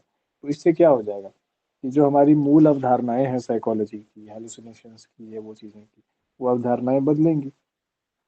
अब जैसे डोपामीन है और डीएमटी है, ये वो बहुत सारी चीज़ें हैं कि लोग ड्रग्स या एक्सटर्नल मीडियम के थ्रू जो है इमुलेट कराते हैं। बाहरी सब्सटेंस के थ्रू आप अपने नर्वस सिस्टम में जाओगे, वैसा वैसा प्रभाव पड़ेगा। बट जो योगी लोग होते हैं, डीएमटी हो, ठीक है, डोपामीन हो, वो लोग हाई अमाउंट में उसको रिलीज कराते हैं अपने ब्रेन में। कैसे? सांस के माध्यम से, बिना किसी बाहरी वो चीज के माध्यम से। जिस एक्सटेसी और प्लेजर की बात ड्रग वाला करता है, उससे 1000 और 10,000 20,000 गुना जो है ना ज्यादा अमाउंट में ब्लड में, बॉडी में, ब्रेन में जो है डीएमटी और वो सारी चीजें, मॉलिक्यूल्स जो रिलीज कराते हैं योगी लोग। जब वो टेस्ट किया गया तो पता चला। तो फिर क्या हो जाता है कि आपका नर्वस सिस्टम उतना ज़्यादा लोड लेने के लिए तैयार है, बट सब्सटेंस डिपेंडेंसी नहीं हो रहा है। अब वो क्या है, शरीर का इनेट चीज़ है। जैसे आपके शरीर के हार्मोन है, तो वो आपके शरीर में जब हार्मोन क्रिएट होता है या बनता है, तो वो शरीर के फंक्शन का हिस्सा है, वो आपको डैमेज नहीं करता है। लेकिन जब आप बाहर से लेते हैं तो क्या होगा, वो दिक्कत तो करेगा ही। तो बाहर से लेना क्या है, वो दिक्कत वाला चीज़ है, वो नशा है, वो गड़बड़ी करता है। लेकिन जब आपके बॉडी का मेन रूट फंक्शन है,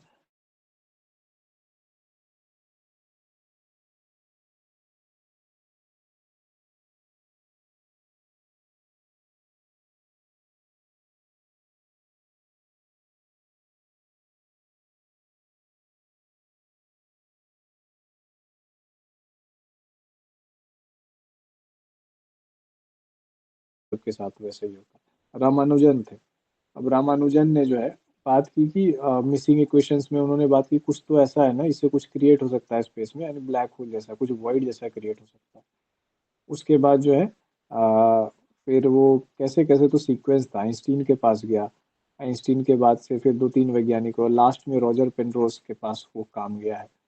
जो कि रॉजर पेनरोज ने, मतलब 4-5 पीढ़ी के वैज्ञानिक लगे हैं, तब जाके उन्होंने पिक्चर किया ब्लैक होल को, और अंतिम में जाके उनको नोबेल प्राइज मिला। लेकिन उसकी शुरुआत भी, उस विचार की शुरुआत भी भारत से ही हुई थी।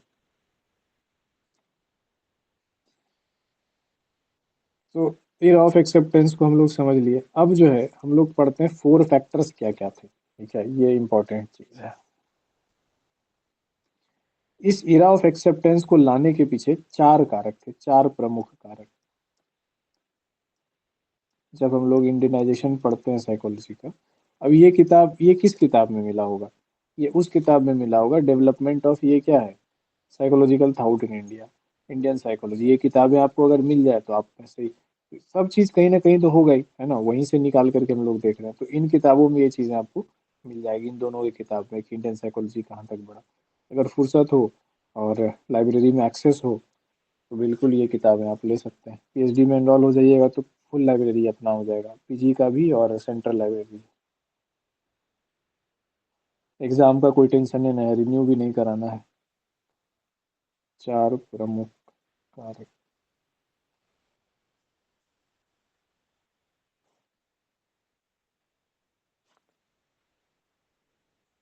अब देखिए, चार प्रमुख कारण में सबसे पहला कारण ये था, फेलियर ऑफ वेस्टर्न साइकोलॉजी। भैया तुम अपना प्रॉब्लम तो दूर कर ही नहीं पा रहे हो, और हमारे प्रॉब्लम को दूर करने की बात कहाँ कर रहे हो? तुम्हारे समाज के हिसाब से तुम्हारी साइकोलॉजी बनी है, पर तुम्हारा प्रॉब्लम दूर हो ही नहीं रहा है। अभी भी तुम्हारे यहाँ रेसिज्म है, जेंडर बायस है, 50 तरह की चीजें हैं। मेंटल हेल्थ का सबसे खराब हालत कहाँ रहा है? वेस्ट में रहा है। ईस्ट में जो है मेंटल हेल्थ इतना, इतने खराब स्थिति में मेंटल हेल्थ का पोजीशन ईस्ट में इतना खराब नहीं था जितना वेस्ट में रहा है, क्योंकि ईस्ट में कल्चर था, वेस्ट में कल्चर नहीं था। वेस्ट में मटेरियलिस्टिक था, मटेरियलिस्टिक वे में हुआ। उन्होंने क्या किया, कॉपी पेस्ट किया हमेशा। भारत से अरबी ले गए, अरेबियन ले गए, अरब से जो अंग्रेज ले गए, तो यहाँ से उठाया। तो आप एक जगह जो मेन लैब है, जहाँ के नस नस में जो है ना ज्ञान विद्या खोज सब चीज जुड़ी हुई ओरिजिनल है, और दूसरा जगह ट्रांसलेटेड और कॉपी पेस्ट करके आप मेथड्स और चीजें उठा उठा के ले जा रहे हैं और तरक्की कर रहे हैं। तो वो तरक्की आपके डीएनए में आएगी क्या? नहीं आएगी। आपके मूल वो चीज में आएगी? नहीं आएगी। तो वेस्ट ने क्या किया, और अरबियों ने सब जगह से चीजें उठाते गए, है ना। अब जैसे यूनानी चिकित्सा पद्धति है, ये वो सब है, ठीक है, फिर तंत्र मंत्र जो सब है, सब कहाँ से लाए ये लोग? सब जो है इंडिया से उठा उठा करके ले गए, भारतीयों को उठा के ले गए, कॉपी कराया उर्दू में, अरबी में, सब चीज़ में। तो पद्धतियाँ डेवलप कर ली। उसके बाद फिर ऐसा नहीं कि उन्होंने उस पे काम नहीं किया, अपना भी खुद उस पे काम किया होगा, और वहां से लेकर के आए। बीज गणित की शुरुआत भारत में हुई, उसको अलजबरा बना करके ले गया वहां पे, क्या बोलते हैं, अलजब्र बना करके अरेबियन ले गए, अब वहां से जो है अलजबरा बन करके यूरोप चला गया। तो हम लोग इंग्लिश मीडियम की किताबों में हम लोग भी बचपन में पढ़े थे कि जो है ना, कि क्या बोलते हैं, अरेबियन न्यूमरल्स, हाँ, इंडियन न्यूमरल्स नहीं कहा जाता था उसको, अंग्रेजों वाले को जो है ना ये कहा जाता था रोमन न्यूमरल्स, और हिंदी वाले को अरेबियन न्यूमरल्स कहा जाता था। बोला अरेबियन न्यूमरल्स क्यों कहा जाता है भाई, ये तो भारत का है। तो अंग्रेजों को वैसा ही लगता था, और अंग्रेजी माध्यम में आप पढ़ेंगे तो वैसी चीजें पढ़ाते हैं।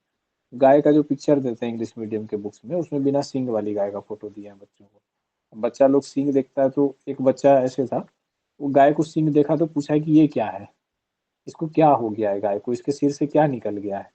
उसको समझाना पड़ा। अब इंग्लिश मीडियम का बच्चा है, वो तो केवल और केवल अपने टीचर की बात मानता है, बाकी तो उसकी नज़र में सब बेवकूफ होते हैं। समझाते समझाते हम लोग थक गए कि देखो गाय है, नेचुरल ऐसा ही होता है, वो मानने से इनकार कर दिया, बोला नहीं। नेट पे भी सर्च किया तो गाय का बिना सींग वाली फोटो ही निकली। क्या है, फेलर ऑफ वेस्टर्न साइकोलॉजी। इसने बोला कि यार तुम्हारा खुद का चल नहीं रहा है, और यहाँ हमारे यहाँ आकर के बता रहे हो कि ऐसे वैसे हो। हमारा कल्चर तो तुमसे बहुत ज्यादा गहराई है, चेतना की बात करता है। तुम अभी स्टिमुलस रिस्पॉन्स और जो है ना बिहेवियर और आउटकम पे ही हो।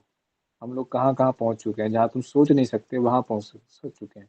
भागवत गीता में लिखा हुआ है, क्रोध का जो है ना मूल निराशा है, और निराशा का मूल आशा है। कितना क्लियर बात है। आप निराश होंगे तभी तो, जब निराशा बढ़ जाती है तो क्रोध का रूप ले लेती है। तो किसी के क्रोध को समझना है तो उसकी निराशा को समझो, निराशा को समझना है तो आशा को समझो। चुटकियों में खेल हो गया खत्म। और इधर आप क्या कर रहे हो, एंगर थेरेपी, तो ये थेरेपी वो थेरेपी, क्या पॉइंट है?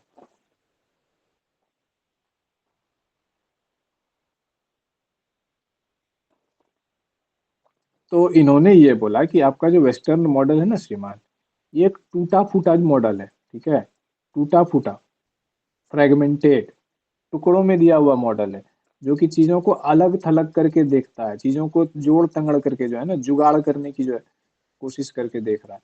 आपका कंप्लीट मॉडल नहीं है। ह्यूमन फीलिंग्स को, बिहेवियर को देखने के लिए जो जो आपका नजरिया है, ये क्या टुकड़ों टुकड़ों में तोड़ के है। कहीं आप बिहेवियर की बात करते हैं, कहीं आप साइकोएनालिसिस की बात करते हैं, कहीं पे कुछ, तो एकदम अलग थलग है। इसमें कुछ जुड़ाव जुड़ाव नहीं दिख रहा है, कंप्लीटनेस नहीं दिख रही है पूरे पिक्चर में, ठीक है। और उसके बाद क्या है कि फेलियर है। इसके कारण से क्या है कि आप खुद अपने यहाँ पे जो है ना वायलेंस, हिंसा को जो है नहीं रोक कंट्रोल कर पा रहे हैं।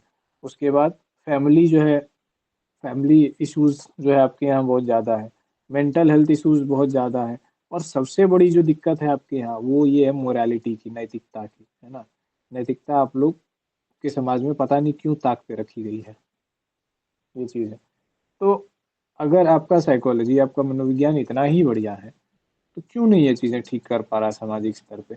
अब तो हालांकि भारत भी वैसा ही हो गया है, ठीक है, ऐसा नहीं कि भारत में ये, लेकिन ये तब की बात थी जब समझिए कि ऐसी चीजें भारत में नहीं के बराबर देखी जाती थी, है ना। एक भारत का जो एक एसेंस था इंडियननेस का पुराने समय में, वो बहुत हद तक जीवित था। तो हम लोग कह सकते थे सीधे सीधे ना, वेस्ट को तुम ताम कह सकते थे, भाई तुम्हारा तो ऐसे, हमारा तो ऐसे है। लेकिन अब क्या है, अब वो चीज़ को हम लोग खो चुके हैं बहुत हद तक अभी वर्तमान में, है ना। फैमिली का ड्रामा हो, लॉयल्टी का इश्यूज हो, पार्टनरशिप का इश्यूज हो, प्रेम और विवाह दोनों को अलग अलग समझना, है ना, कि लव अलग चीज़ है, मैरिज अलग चीज़ है। प्रेम कर लिए तो क्या हुआ, शादी कर लेंगे क्या? हाँ, तो शादी अलग अलग से करेंगे, तुमसे प्रेम किए हैं, प्रेम करेंगे तुमसे। अब शादी भी किसी से किए हैं तो भी क्या करेंगे, तो भी प्रेम अगर हमको किसी से करना होगा तो करेंगे, ठीक है। क्यों भाई? क्योंकि अब मेरा हक है, संविधान कह रहा है, कोर्ट कह रहा है, ठीक है, हम रह सकते हैं किसी के साथ। तुम उस पर ये नहीं कर सकते, पूरा कानून अधिकार है। किस ओर जा रहा है, क्यों संविधान में ऐसे नियम आ रहे हैं, कौन से विधायक लोग ऐसे हैं जो कि ऐसे ऐसे कानून संसद में बैठ के बना रहे हैं, पारित करवा रहे हैं, और कौन लोग ऐसे हैं जो ऐसी ऐसी चीजों के लिए आंदोलन कर रहे हैं? हमको तो आज तक समझ में नहीं आ रहा कि किसके लिए ऐसे कानून बनाए जा रहे हैं लिटरली। कि एक मतलब, एक तरफ इंडियन सिस्टम में ये बात है कि आप एक पार्टनर से शादी करते हो, ठीक है, और फिर उसके प्रॉपर्टी का हिस्सेदार बनते हो, सारा चीज़। फिर दूसरी तरफ ये भी चीज़ है कि आप किसी के साथ रह भी सकते हो, एक्स्ट्रा मैरिटल अफेयर कर सकते हो, वो डाइवोर्स का ग्राउंड नहीं बनेगा, आपका हक है अपना, योर चॉइस वाला। मतलब क्या मतलब है फिर? कल को ये भी आ जाए कि संतानोत्पत्ति भी कर सकते हैं। मतलब लिटरली हमको कहीं से कोई समझ में नहीं आता है कि चल क्या रहा है, हो क्या रहा है। और वो भी ऐसी गवर्नमेंट में हो रहा है ना कि जो कल्पना करना मुश्किल है। जो गवर्नमेंट खुद को राइट विंगर और भारत का हितैषी बताती है, वो ऐसी ऐसी चीजें कर रही है कि भारत के फैब्रिक, मूल मूल चीजों को ना एकदम काट काट के फेंक रही है। कौन लोग कर रहे हैं, मतलब कौन विधायक लोग ऐसा है जो ऐसे ऐसे नियम को लाते हैं? और इतनी ज्यादा मेजोरिटी राइट विंगर्स के होने के बावजूद वो संसद में कैसे ऐसी चीजें पारित हो रही है जो हमारे समाज के लिए बहुत ज्यादा खतरनाक है, ये बिल्कुल मेरे समझ से बाहर है। अगर कहते कि चलो अदर पार्टीज है, विदेशी इटालियन महिला की पार्टी है, वो हमारे देश को बर्बाद करने की साजिश से ऐसा कर रही है, सीआईए का प्रेजेंस है तो कर रही है, तो समझ में आता है।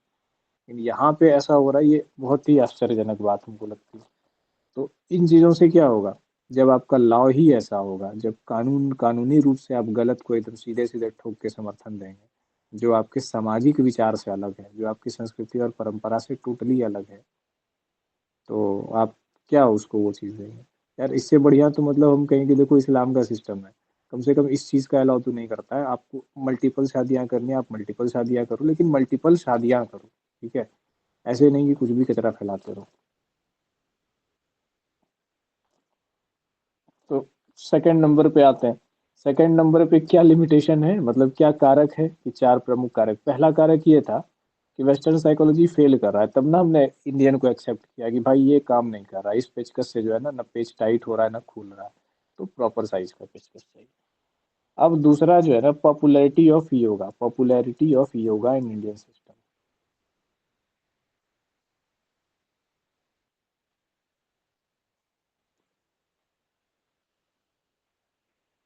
अब बोलिए कि भारत में लोग ज्यादा साइकोलॉजिस्ट के पास क्यों नहीं जाते हैं?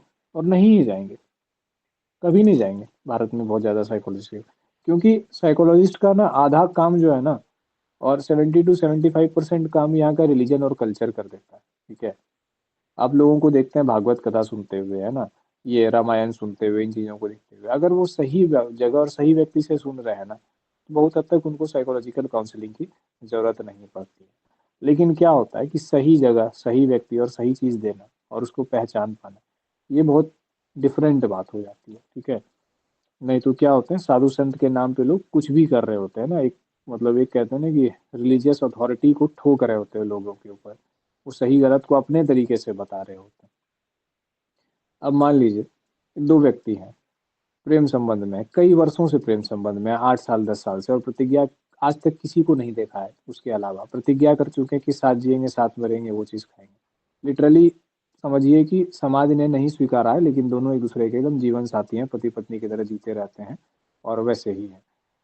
अब वो गया किसी बाबा के पास, अब बाबा क्या कह रहा है कि नहीं तुम गलत कर रहे हो, तुम क्या कर रहे हो, तुमको विवाह करना चाहिए। तो प्रेम किए तो क्या हुआ, ठीक है, उसको मान लिए तो क्या हुआ, तुमको विवाह उसी से करना चाहिए जिससे तुम्हारा पेरेंट्स कराए। पेरेंट्स को कोई मतलब, पेरेंट्स ने करा दिया, ठीक है। मान लीजिए कि सारा कुछ सेट था, फाइनेंस और ये वो, विवाह में ऐसा नहीं खाली प्यार में शादी कर लो, थोड़ा फाइनेंस भी सेट होना चाहिए ना, कि जीवन कैसे चलेगा, है ना, बच्चे जो होंगे उनका पढ़ाई लिखाई कैसे होगा, क्या वो क्षमता है नहीं है तो करें। इन चीज़ों के बावजूद अगर जो है आपने वैसे कर दिया, तो अब उन दोनों लोगों का धर्म बचेगा क्या? नहीं बचा, दुर्गति हुई कि नहीं? क्या मानसिक रूप से दोनों एक दूसरे को, मतलब एक दूसरे व्यक्ति के अंदर खोजेंगे ऐसे? कितनी चीजें बर्बाद की आपने सिर्फ अपनी अथॉरिटी स्टैब्लिश करने के लिए, कि भाई माँ बाप का अहंकार जो है वो ज्यादा मैटर कर रहा है। तो ऐसे जो लोग होते हैं, चीजों को प्रॉपर तरीके से नहीं देख करके, चीजों को क्या कर रहे हैं कि आप एक सर्टेन वे में अपनी अथॉरिटी, हमारा जो सोच है उसको थोप रहे हैं। तो ऐसे धर्म के ठेकेदारों की बात नहीं कर रहे, हम प्रॉपर ऐसे मनीषियों और विचारकों की बात कर रहे हैं जो कि क्लियर कट साफ सुथरी बात बोलते हैं और साफ सुथरा काम करते हैं। तो इस कारण से इंडिया में हमेशा से योगा और इंडियन सिस्टम, स्पिरिचुअल सिस्टम की पॉपुलैरिटी रही है। इसमें ओशो के बारे में भी कभी आप लोग सुने होंगे, उनके भी विचार बहुत रेडिकल है, वो ह्यूमन फ्रीडम की बात करते हैं, freedom of thought, freedom of life की बात करते हैं। तो वो क्या, उनका भी थोड़ा रिबल टाइप का था। तो लोगों को काउंसलिंग क्या हो रही है, बहुत हद तक वहां से मिलती जा रही है। तो साइकोलॉजी का काम क्या है, बिगड़ी को बनाना। स्पिरिचुअलिटी का काम क्या है, लोगों को सही रास्ता दिखाना और लोगों की समस्याओं को सॉल्व करना। लेकिन धर्म के ठेकेदारों का काम क्या है, कि उनके जीवन को झंड करना, सिर्फ गुड बॉय बनने के नाम पे, है ना, उनको अथॉरिटी दिखाने के नाम पे मेरी व्यवस्था चलते रहे, ऐसा ही चलते रहे।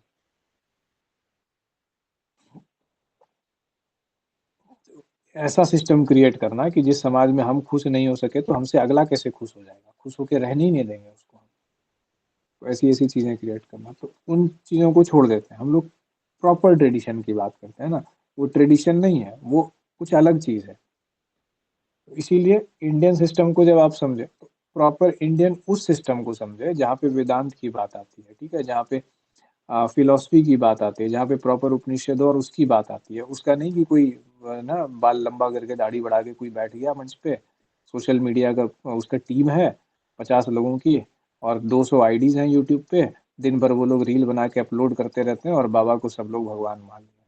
तो ऐसी चीजें क्या है, आप भी तो देख सकते हो ना कि भाई जिस व्यक्ति के पास सोशल मीडिया का टीम है, जो पॉपुलैरिटी का भूखा है, अथॉरिटी की बात कर रहा है, ह्यूमन की प्रॉब्लम्स को सॉल्व नहीं कर रहा है, वो कुछ और है।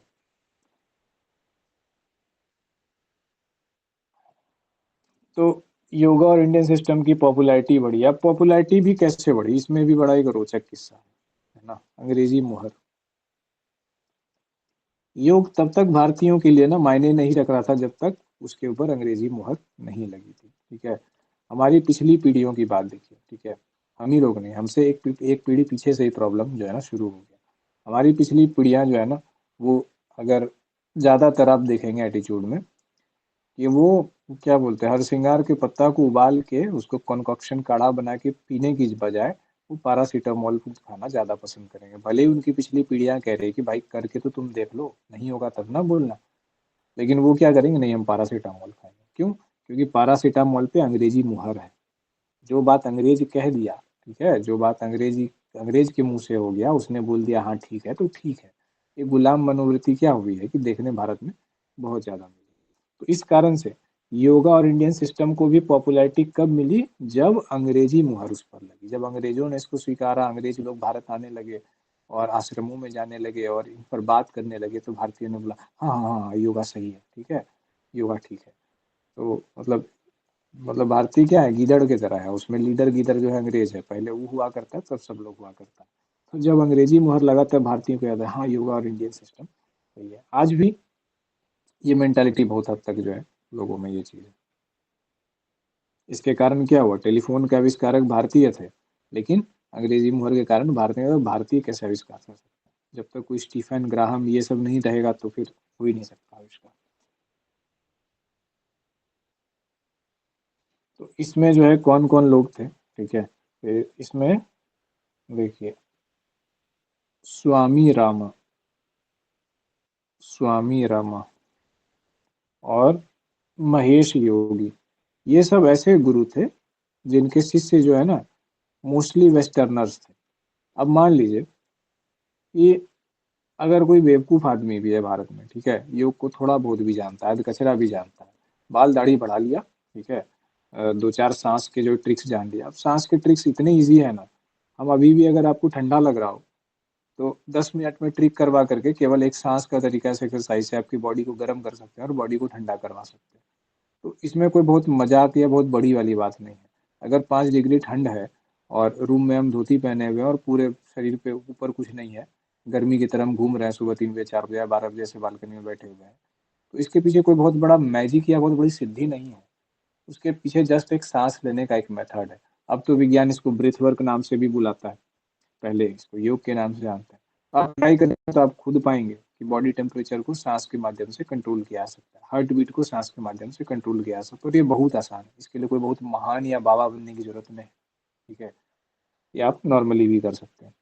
तो इस तरह की चीजें किया हुआ जाना हुआ व्यक्ति, ठीक है, वैसा उलिया बना के पहुंच गया यूरोप, ठीक है, बैठ गया जा करके वहां और लोगों को दो चार चमत्कार दिखा दिया, लोग भी पूरा दूर का ढोल सुहावन है ना, पूरा फ्लैश हो गए, भाई ये क्या हो गया, ऐसे वैसे।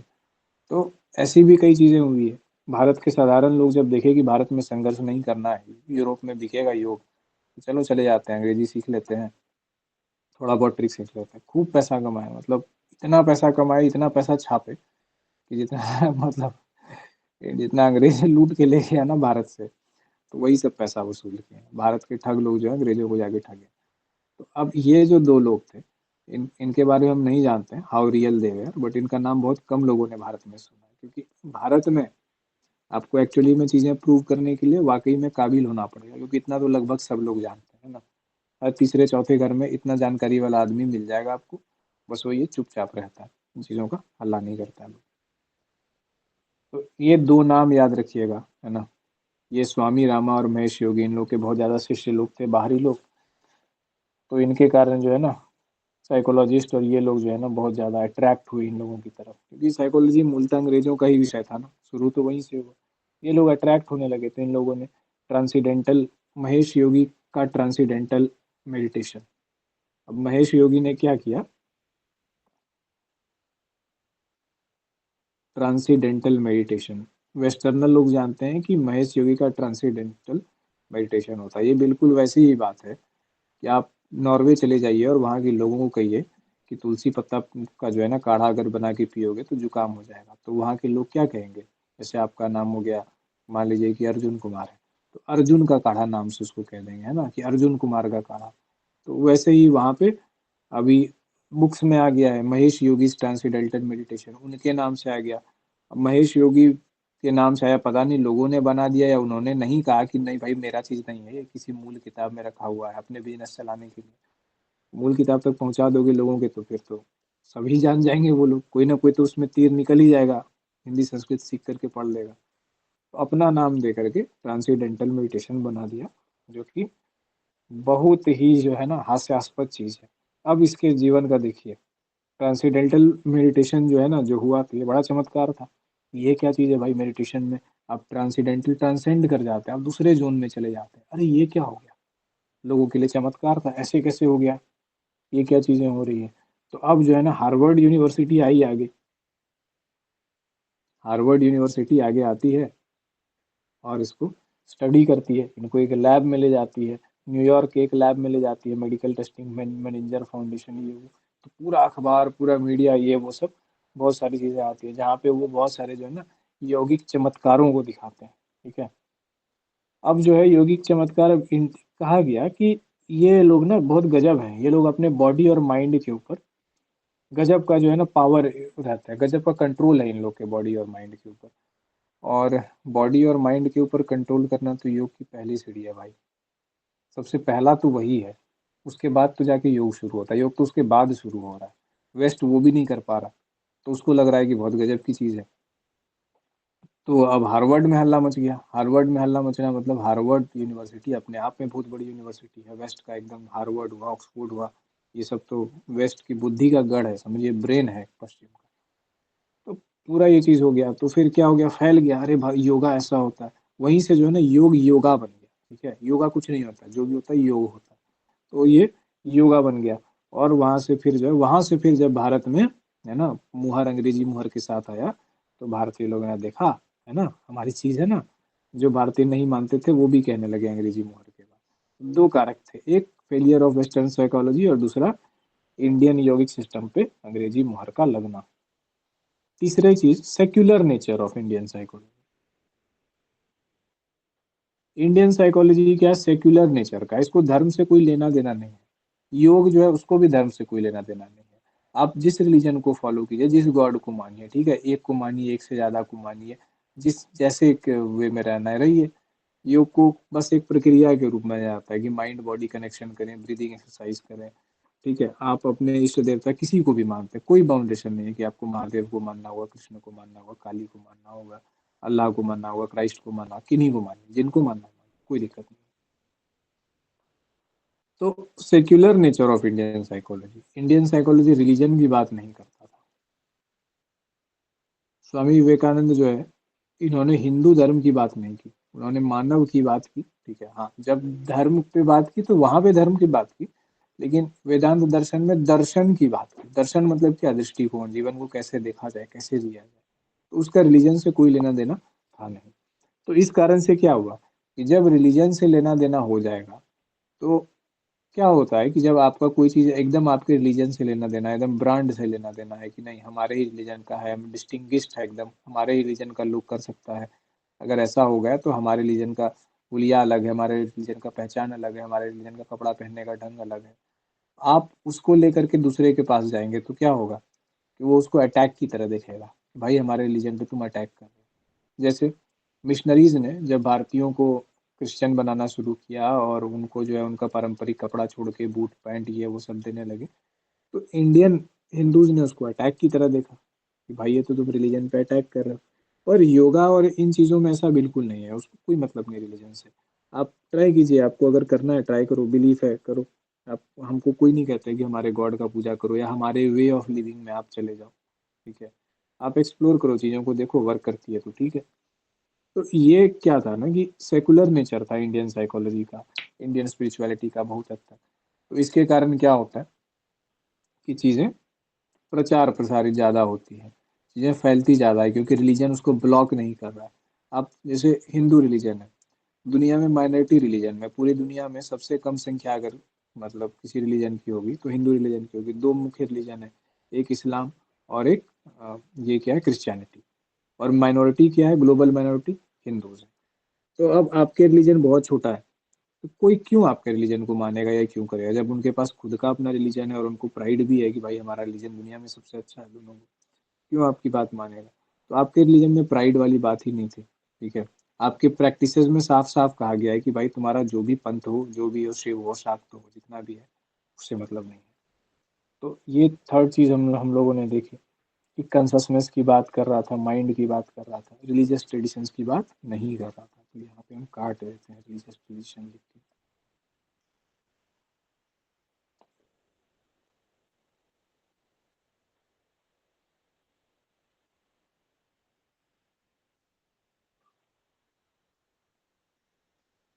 और चौथी बात क्या थी कि इंडिया, भारत का कद।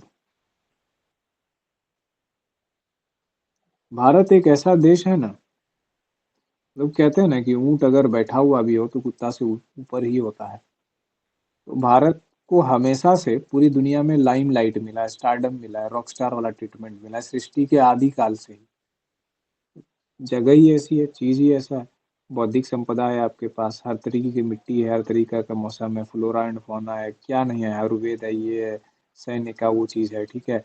रिलेशनशिप के लिए जो है अलग अलग ट्रीटीज हैं, तंत्र है, मंत्र है, क्या चीज नहीं है, मतलब लिटरली हर चीज है इंडिया में। ज्ञान की परंपरा होने के बावजूद भी शक्ति की भी परंपरा है।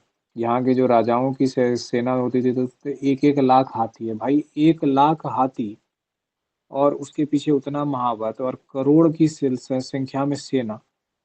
सोच सकते हैं कि 1 लाख हाथी अगर किसी आदमी, किसी राजा के पास हो तो कितना ज्यादा मेंटेनेंस लगता होगा, कॉस्ट। कोई सिकंदर या कोई एलिजाबेथ ही सोच नहीं सकता है कि 1 लाख हाथी को मेंटेन कर रहा हो यहाँ का किंग। उन लोगों का सुन के दिमाग हिल जाता था कि भाई अगर 10,000 हाथी युद्ध के मैदान में छोड़ देगा ना तो कितना भी अपना तोप गोला बारूद है सब बर्बाद हो जाएगा।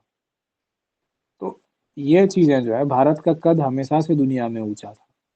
अब होता क्या है कि जो ऊंचा है और जो अमीर है उसी को तो सब लूटना चाहेगा ना, सब तो वहीं से खजाना जहाँ है वहीं तो सब खोदना चाहेगा। तो इंडिया हमेशा से रही है लाइमलाइट में, इसकी बात का हमेशा से दबदबा रहा है, और जिसका दबदबा रहेगा उसी को तो नीचा दिखाने की लोग कोशिश करेंगे। बस वही बात हुआ कि जिसका दबदबा है अगर उसको हम नीचा दिखा देते हैं तो that means I am boss. तो कल्चर पर अटैक की बात हो या देश पर अटैक की बात हो, शासन पर, सभ्यता पर, संस्कृति पर, सब पर अलग अलग लोगों ने क्या किया कि अलग अलग सभ्यता संस्कृति के लोगों ने अटैक करने की कोशिश की कि भाई अगर इस पे अगर कर लिया ना कब्जा, तो नहीं कहते हैं कि अगर सबसे बड़ा गुंडा को मार दिया तो उसके उसका जगह तुम ले लोगे। बस वही वाली चीज हो गई। वर्ल्ड लीडर रहा था इंडिया, तो भारत का कद बहुत बड़ा था। अंग्रेजी शासन खत्म हुआ, इसके बाद भारत धीरे धीरे फिर आर्थिक जो है ना, आर्थिक शक्ति के रूप में उभरने के लिए सामने आया। आर्थिक शक्ति का मतलब क्या होता है, आर्थिक शक्ति का मतलब आपकी शक्ति और जनता की शक्ति और जनता के हित से कोई लेना देना नहीं है। हो सकता है आपके पास खाने के लिए पैसा नहीं हो, आप भूख से मर रहे हैं और आपका देश दुनिया में 1 नंबर पे आर्थिक शक्ति है, ठीक है। कई देश ऐसे हैं बेरोजगार भरे हुए हैं। आर्थिक शक्ति का जनता के भला से कोई लेना देना नहीं है, बहुत कम लेना देना है, ठीक है। आर्थिक शक्ति का सीधा सा मतलब है किस देश का सरकार कितना अमीर है, उसके खजाने में कितना रुपया है, ठीक है। अब वो खजाने में जो रुपया है वो किसी बड़े इंडस्ट्रियलिस्ट के हिस्से में से टैक्स काट करके आए या फिर हर एक व्यक्ति के जेब से एक एक रुपया करके जो है आपका बड़ा बने, कैसे भी बने, बस आपका खजाना अगर बड़ा है तो आप एक आर्थिक शक्ति है। और तो वैसे ही होता है। तो जैसे अभी भारत का हम लोग देखते हैं कि भारत एक विश्व की तीसरी सबसे बड़ी उभरती अर्थव्यवस्था है, लेकिन बेरोजगारी, बेकारी, ठीक है, और महंगाई, इन सब से भारतीय लोग त्रस्त हैं। तो आर्थिक शक्ति इतनी बड़ी हो गई तो फिर ये समस्याएं कैसे हुई? क्यों? क्योंकि धन 99% लोगों के, जो भारत का 99% धन है वो 1% लोगों के पास है, और 99% लोग जो है लाइन में लगे हुए हैं, ठीक है। तो ये आर्थिक असमानता बहुत ज्यादा बढ़ गई। और 1% के पास धन होने से क्या होता है? अगर 1% के पास 99% धन चला गया तो गवर्नमेंट को टैक्स करने में आसानी होगी, ठीक है। तो सरकारों को, जो भी मतलब गवर्नमेंट्स होती हैं, वो, उनको आर्थिक असमानता एक्चुअल में अच्छा होता है और उनके लिए बढ़िया होता है कि आप कम जगह से पैसा उगा सकते हैं। मान लीजिए कि आपकी कमाई 5 लाख से नीचे है, ठीक है, तो आपको इनकम टैक्स नहीं भरना है। ऐसे 100 लोग हैं, तो 100 लोग हो गए तो 5 लाख इंटू 100, ऐसे कर लीजिए। तो इसमें से गवर्नमेंट को कोई टैक्स नहीं आया। लेकिन इन 100 लोगों के बराबर कमाई एक आदमी कर लेता है, ठीक है, सिर्फ एक आदमी को है, तो गवर्नमेंट तो तोड़ के टैक्स लगाएगी उससे। तो ऐसे क्या हुआ कि 5 इंटू 100 लाख जितना भी होगा, वो पैसा में गवर्नमेंट को 1 रुपया नहीं मिला, इनकम टैक्स चला गया। और इधर के सीन में क्या गया कि एक हैवी जो है एकदम अमाउंट गवर्नमेंट के पास वापस आ गया, चलो टैक्स का। तो गवर्नमेंट क्या चाहेगी? गवर्नमेंट तो चाहेगी ना कि भाई आर्थिक असमानता हो। तो अंग्रेजों के कारण क्या हुआ था कि ऐसी चीजें ही अंग्रेज कर रहे थे भारत में, आर्थिक असमानता क्रिएट कर रहे थे, ये चीजें। अब जो भी अंग्रेज सरकार हो या अंग्रेज के मूड की जो भी सरकार हो, वो ऐसी चीजें करेंगी। तो इसके कारण क्या होता है कि आर्थिक शक्ति बढ़ती है, आर्थिक शक्ति बढ़ती है, जिसके खजाना में ज्यादा पैसा होगा वो क्या करेगा? मेरे खजाना में ज्यादा पैसा है तो सब चाहेगा ना कि भैया, मान लीजिए कि आपको पता चल गया, आप व्यापारी हैं, आप गाड़ी के व्यापारी हैं, और आपको पता, आप कहाँ पे गाड़ी का शोरूम खोलना चालू चाहेंगे? गांव में नहीं, आप शहर में, वो भी कैसे शहर में? टीयर 1 शहर में, जहाँ पे अमीर लोग हों, जो कि गाड़ियाँ खरीदें, ठीक है, तो वहाँ पे चाहेंगे। तो जब आपके देश में पैसा होगा, आपके खजाना में पैसा होगा, तो बहुत सारी कंपनियां आपके पास आएंगी, भाई इसके देश में बहुत पैसा है, चलो अब वहां से हमको पैसा निकालना है अपने पास। तो यही है आर्थिक शक्ति की कहानी। तो भारत जब आर्थिक शक्ति बनने की तरफ गया, इंडस्ट्रियलाइजेशन की तरफ गया आज़ादी के बाद, तो भारत की बातें सुनी जाने लगी, क्योंकि जिस पैसा जिसके पास है बात उसी की सुनी जाती है, क्योंकि हो सकता है उससे पैसा भी लेना पड़ जाए कभी। तो ये वाली चीज थी कि जैसे जैसे भारत का आर्थिक कद बढ़ता गया, लोगों ने बोला कि नहीं, तुम्हारी सभ्यता और संस्कृति भी अच्छी है। अब अफ्रीका की भी सभ्यता और संस्कृति अच्छी है। आप लोग कभी नेट पे अफ्रीकन कहावतें करके सर्च कीजिएगा, ठीक है ना, अफ्रीका की कहावतें, तो आपको देख के शौक लगेगा कि जिसको हम लोग असभ्य समझते हैं, बेकार समझते हैं, उसकी कहावतें इतनी सॉलिड और इतनी प्रैक्टिकल है, एकदम लगेगा चाणक्य नीति पढ़ रहे हैं। भाई इतना बुद्धिमान है अफ्रीकन लोग, जिसको हम लोग बेवकूफ समझते हैं। लेकिन अफ्रीकन को बेवकूफ क्यों समझा जाता है? इसीलिए समझा जाता है क्योंकि वो आर्थिक शक्ति नहीं है। जिस दिन वो आर्थिक शक्ति बन जाएगा, तो फिर अफ्रीकन को होशियार और समझदार का टैग मिल जाएगा, ठीक है। गरीब को कोई भी बुद्धिमान नहीं मानता। तो बेसिकली यही कहानी थी इसमें। तो ये 4 प्रमुख कारण थे, जिनका छूट गया है वो बताइए, लिख लीजिएगा, देख करिए।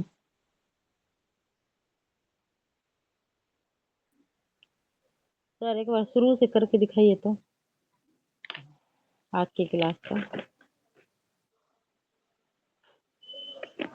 ये टॉपिक इंडिजनाइजेशन खत्म हो गया आप लोग का।